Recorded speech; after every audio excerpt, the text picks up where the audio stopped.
Before we dive in, make sure to hit that subscribe button so you never miss out on the wisdom that can change your life. In a world that constantly pulls us in every direction, where emotions are often dictated by external events and other people's reactions, it's easy to feel lost, overwhelmed, and out of control.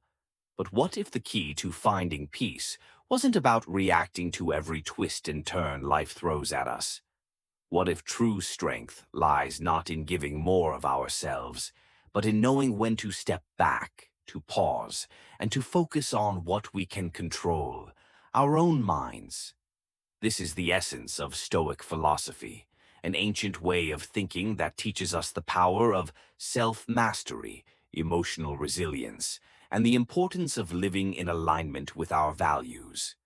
The Stoics, figures like Epictetus, Marcus Aurelius, and Seneca, remind us that we cannot control the world around us, but we can control how we respond to it. And in that response lies the power to transform not only our own lives, but also the relationships we hold dear. This story is a journey of discovering that power, the power of emotional stillness, the strength of pulling back, and the wisdom in knowing that sometimes doing less is actually doing more. It's a story about reclaiming your peace, aligning with your true self, and learning that the most powerful thing you can do in life isn't always to give, but to give less, to yourself. This story is a journey of discovering that power, the power of emotional stillness, the strength of pulling back, and the wisdom in knowing that sometimes doing less is actually doing more. It's a story about reclaiming your peace, aligning with your true self, and learning that the most powerful thing you can do in life isn't always to give, but to give less, to yourself. Mark had always been the dependable one in his relationships, whether with friends, family, or his girlfriend, Sarah. He was the anchor, always showing up when needed, listening, comforting, reassuring. He prided himself on being there for others, on offering emotional support whenever anyone needed it. But after a while, Mark began to feel something was missing. He was always giving, always showing up, yet somehow he felt emptier than ever. Sarah, his girlfriend, had been going through a difficult time. She'd lean on him for comfort, and Mark, as usual, would provide. But over time, he realized that his entire emotional world had started to revolve around keeping her happy, soothing her anxieties, and stabilizing her moods. It wasn't that he didn't care for her, it was just that he had started to lose himself in the process. His own peace of mind had taken a back seat. He was living for others, at the expense of his own well-being. One night, as he sat by his desk feeling overwhelmed, Mark opened a book by a Stoic philosopher, Epictetus. The words jumped out at him. "No man is free who is not master of himself." Mark had heard this quote before, but it struck him differently now. "I need to take control of my life again," he thought. He needed to stop reacting to everything around him and start aligning himself with his own inner peace. The next few days were difficult. Mark decided to pull back, but it wasn't out of anger or frustration. It wasn't about punishing Sarah or playing games. He wasn't disappearing to make her feel bad. He simply needed space to reclaim his balance. He stopped responding immediately to texts, calls, and emotional demands. At first, he felt guilty. Am I being unfair to her? He wondered. Am I pushing her away? But then Mark remembered something else he'd read from another Stoic, Seneca. We cannot control the events that happen to us, but we can control how we respond to them. Mark realized that while he couldn't control Sarah's needs or emotions, he could control his own responses. He didn't need to be the emotional crutch that always came to the rescue. He could stand firm in his own peace, and that peace would make him a better person in the long run. Mark's emotional withdrawal wasn't an act of rejection. It wasn't that he didn't care for Sarah or want to support her. It was just that he had to give himself permission to exist outside of his role as someone else's emotional caretaker. He needed to stop being the one who always gave and start being the one who took the time to recharge, reflect, and grow. As Marcus Aurelius, another Stoic, once wrote, "The most important thing in life is not what happens to us, but how we respond to it." As the days passed, Sarah began to notice the change. She reached out to Mark, but his responses were slower, more measured. She didn't understand at first. She was confused. Where had the attentive, always there Mark gone? At first, she thought maybe he was upset with her.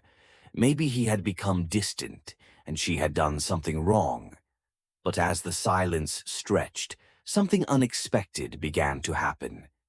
Sarah started to feel the absence of Mark's emotional presence. It was subtle at first, just a slight sense of discomfort. But soon, it deepened.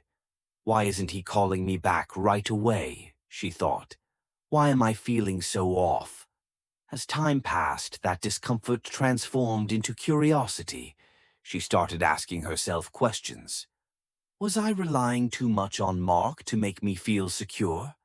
Did I need him to always be there for me emotionally? What would happen if he wasn't? In Mark's absence, Sarah began to notice things about herself that she hadn't considered before.